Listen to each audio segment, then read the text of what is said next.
Hey folks, welcome back to Let's Play Pokemon Gold Part 8.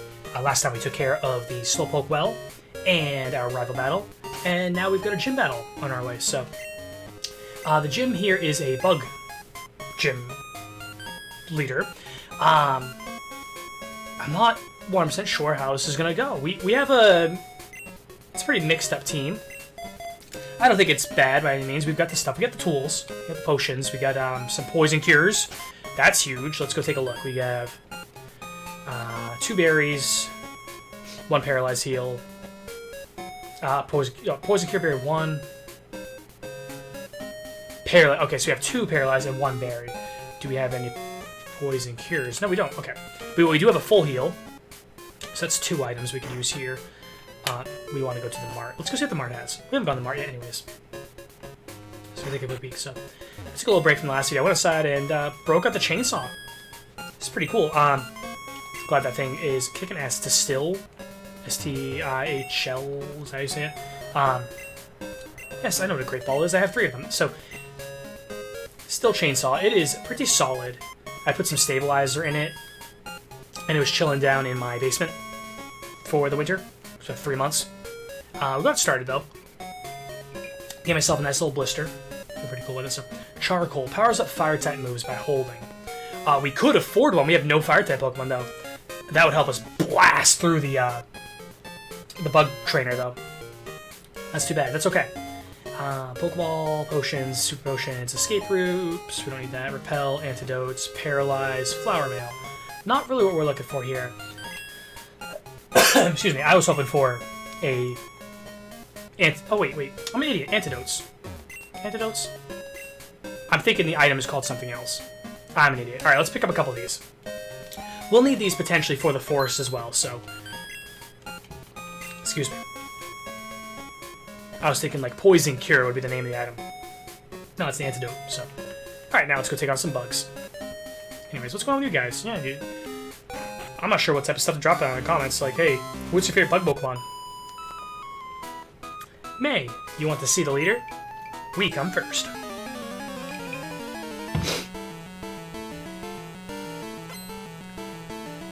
Amy and May sent out a Ledybot, which is a bug.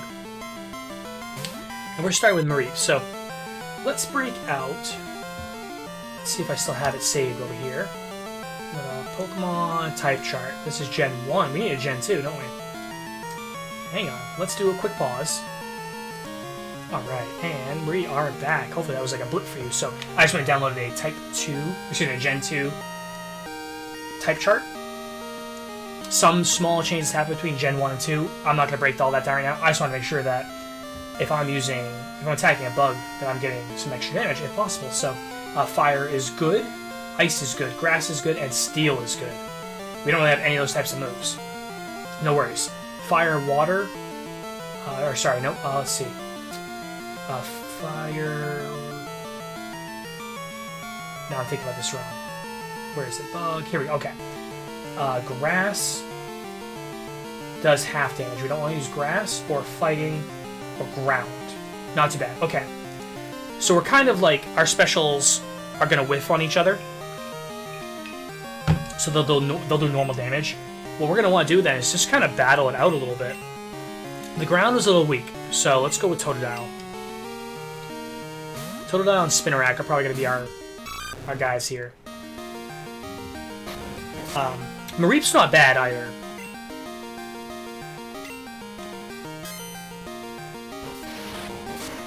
Mareep's not going to be taking extra damage or anything, so... Oh, you're going to confuse us? You heathen. So yeah, not too shabby though, not too bad. Boy, do I need a shower. I am sweaty. I went and cut one tree and I'm all like, whoa. I didn't cut a tree. I took down a small tree that was in the way of something. We're talking like a 5-inch diameter tree. Very, very, very small. And then some branches off a taller one that, for some reason, where it is growing, I got a vine growing up it. And it was just really gross over the winter. I did not like how it looked. So I promised as soon as spring hit, I would go clean that one up and went and did that. Now it looks pretty good. Can't wait till it fills out a little bit. It sucks because of where it's placed. I believe it's an ash tree. ASH, like ash tree. And it's like kind of close to the water. I don't know how that's going to do.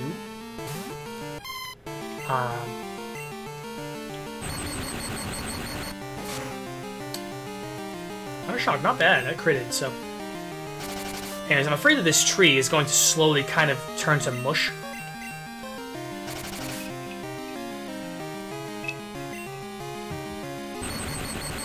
There is a drainage ditch on the left side of my property, or if you're standing on my property and you're looking towards the road, it's on the right side. And it goes all the way down to the stream that is about 2,000 feet away.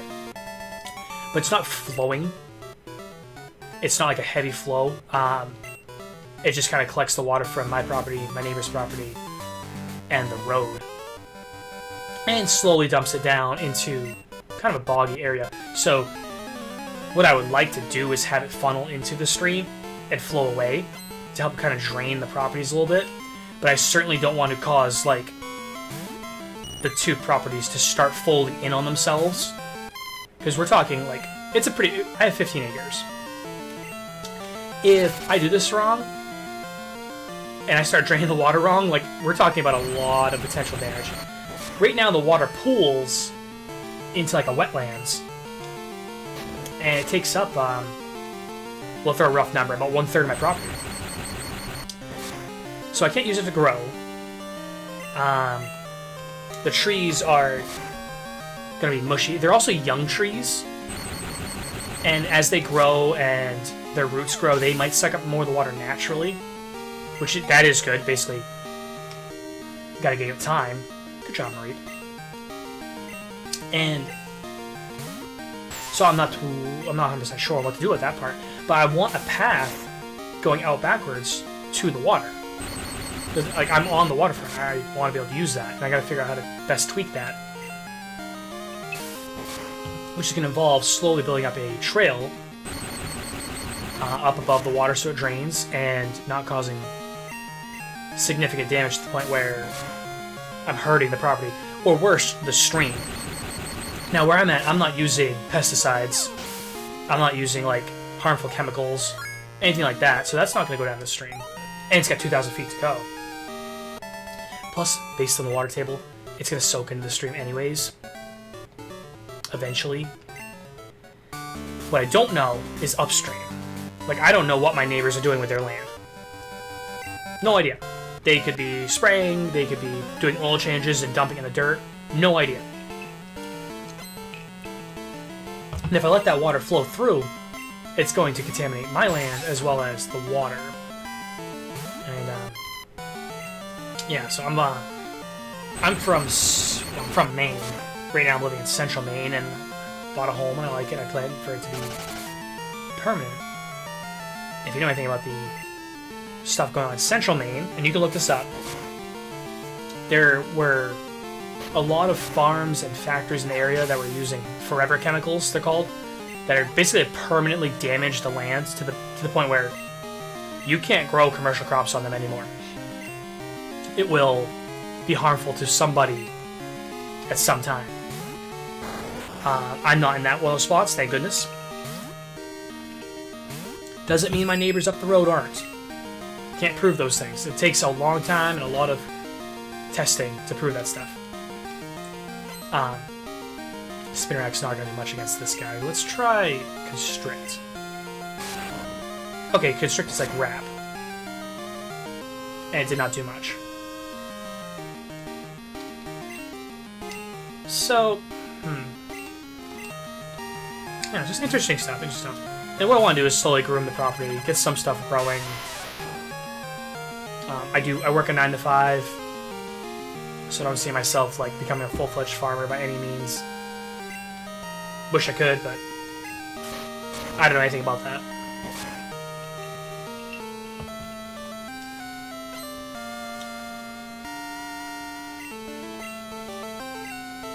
I'm just throwing moves at him to see what like hits. Oh, rock! There we go. I'm an idiot. I'd switched back from the chart too, so. A bee drill. Yeah, we are going to switch just for experience points. to go to Spinnerack.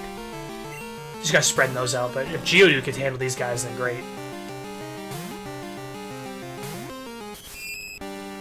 It's so cute.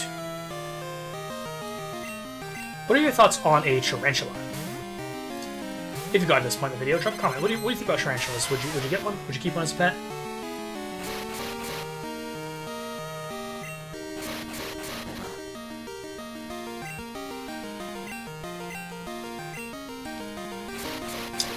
I don't think I would mind to have one. I like the idea of pets that actually kind of serve a function.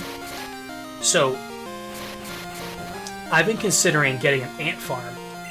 I follow Ants Canada on YouTube, and I'd love to have like a 100-gallon tank with a lot of dirt in it, and I'd keep it in the basement, and I'll just raise ants. And you're thinking, what the hell? So I would periodically go down there and pull like 5 to 10 ants, bring them upstairs, feed them my fish. I would also take things like my chicken bones and put them like in a bowl in the center that's easily cleanable, and let the ants tear that apart, like just the bone, not like a whole chicken leg, but put that in there and let them break that all the way down. What you can do with that is you take the bone and you put it over the fire outside when you are having you have a fire, you're having a get-together, and all you have left is the bone. You put that in a can and you bake that down into like a dust. You overcook it on purpose, and what you're left with is basically raw calcium. Paralyzed me, huh?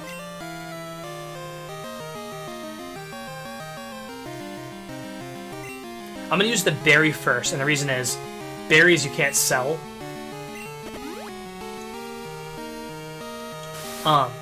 So you have this raw calcium, and that is really good for some plants. I'm not telling you to take that. That's no, I don't know anything about that. But if you want to feed it to your tomatoes, oh, they will love you. And you create this like little mini cycle. And when you're in a place like Maine, where you're trying to extend your grow cycle, where you need a greenhouse and certain things consistent, like an ant farm to break down bones, or a fish tank where you can dump certain ingredients, a greenhouse to start your plants early, things like that. So it's just, my brain has always thought kind of like that. I don't know what function a tarantula would serve. They are cool though. They're a very interesting pet, but they're not from here. Like, I could let the ant farm go, I could let the turtle go, I could let the fish go. That's a level 14 Metapod. What are you doing with that? So, just thought for food. Thought for food, you know.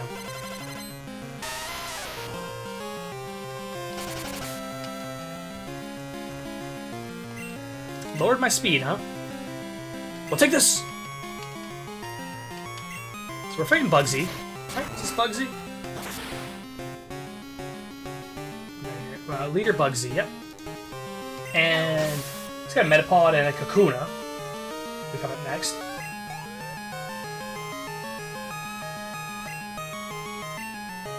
Will we switch? Sure. Let's go with Spinnerack. Just spreading experience points around.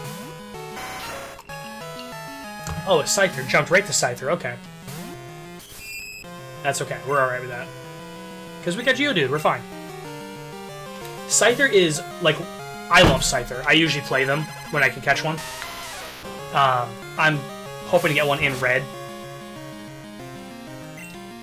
Let's go... We'll toss out Defense Curl. Because it is doing physical damage to us. And then we should be able to handle it. 2, 3. Ah, that didn't really lower the Fury Cutter damage, but... Still, he's taking super effective damage from my rock throw. Wow, we one-shot him. Get out of here! Why did I even bother? Who cares about defense? We're all offense, baby. Spinnerack grew to 14. I'll use Kakuna? Sure, we'll switch to Mareep. So. But I do love Scyther. In Gen 2, Scyther learns a move called False Swipe. And what False Swipe does is it will not lower a Pokemon's HP below 1. So, I generally will run a Scyther, and I use him to help me catch Pokemon. When you're trying to catch Pokemon, there's a few things you can do to make it easier. They say if you weaken it, it'll increase the chance. And that is true.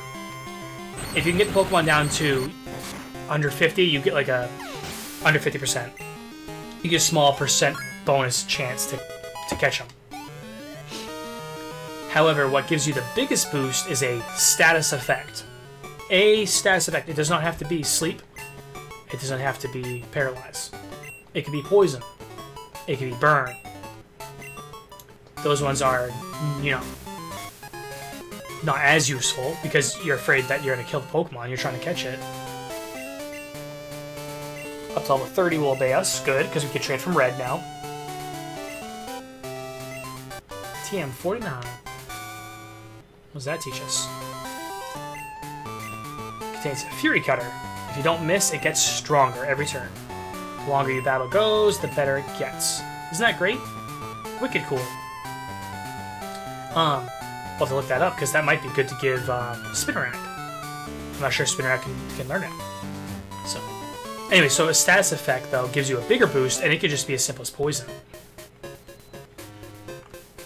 When I was younger, you know, you're like, oh, you need to weaken it. And here I am thinking it's like a complex table where if I have the Pokemon under 10% HP, that's better than 20 and better than 30 and way better than 40 and 50, you know. Nope, you just have to get down below 50. It's all the same. It's all the same percent bonus. And then a status effect, though, was even better. And it doesn't have to be sleep. I can get it paralyzed or something like that. The two put together, that's good. That's really good. Alright, so now, next step was Ilex Forest. Let me click these two buttons real quick. Alright. We're at the 17.5-minute mark. It's not too bad. Let's go up here. Let's talk to this guy. Oh man, my boss is going to be steaming. The Farfetch'd that cuts trees for charcoal took off on me. I can't go looking for it in here. It's too big and dark and scary. So we gotta go find the Farfetch'd. And it starts right here, and we gotta push him. We have to push the Farfetch'd back to its trainer. Caterpie, I'm not interested. Go away.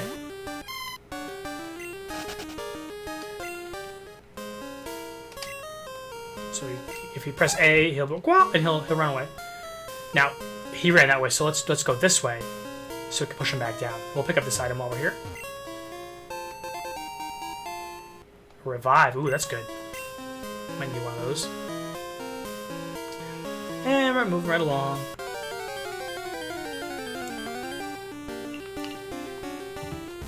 Metapod. I'm still not interested.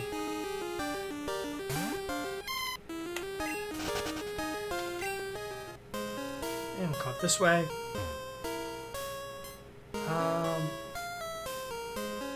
Why do I feel like there should be an item up here? Like, doesn't this look... What's the word? Conspicuous? Or maybe there's, maybe this is where one of the siblings comes. I don't know. That looks like a spot that is important.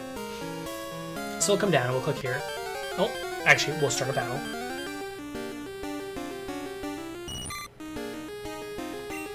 The Caterpie, we don't care about that.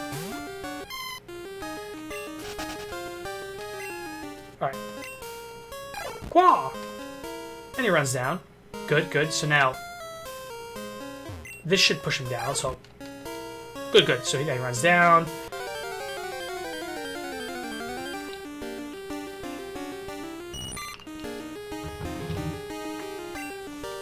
Caterpie, go away.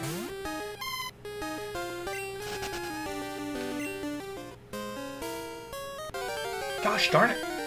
So many battles. Ah, Caterpie, we don't care. Go away.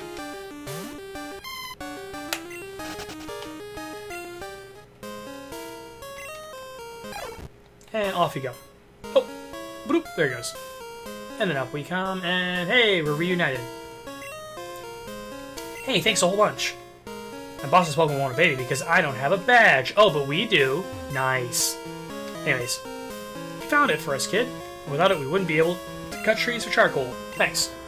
Now, can I thank you? I know, here, take this. He goes, HM1. That's the cut HM. You can use it to clear small trees. Nice. Nope. Put that away, and...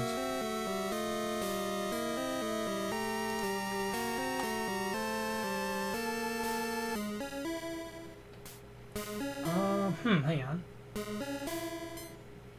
Okay, so before we do anything with that, let's go back to town. So, in order to move forward, we do need to use cut on someone. Like, somebody needs to learn how to use cut. It is now or never. Like, we need an HM slave. I want to go back to town. The thing is, and you can teach an HM, and there's a way to forget HMs, but they really get in the way of your Pokemon's move list. So, since we're coming up on the 21-minute mark, we're going to go back to town. We're going to do two things. Number one, I got to go talk to the apprentice at the apprentice house. And I don't know if you remember this, like, do you remember how this guy looked? Like, these are the same two people and Farfetch'd from the forest. So come back to talk to him. I'm sorry. Thank you. Here, this is a charcoal that I made. Hey, and then we picked up a charcoal, which helps us with our fire Pokemon. Remember how I was going to buy one for 9,800, but we don't have any fire Pokemon? Yeah, so...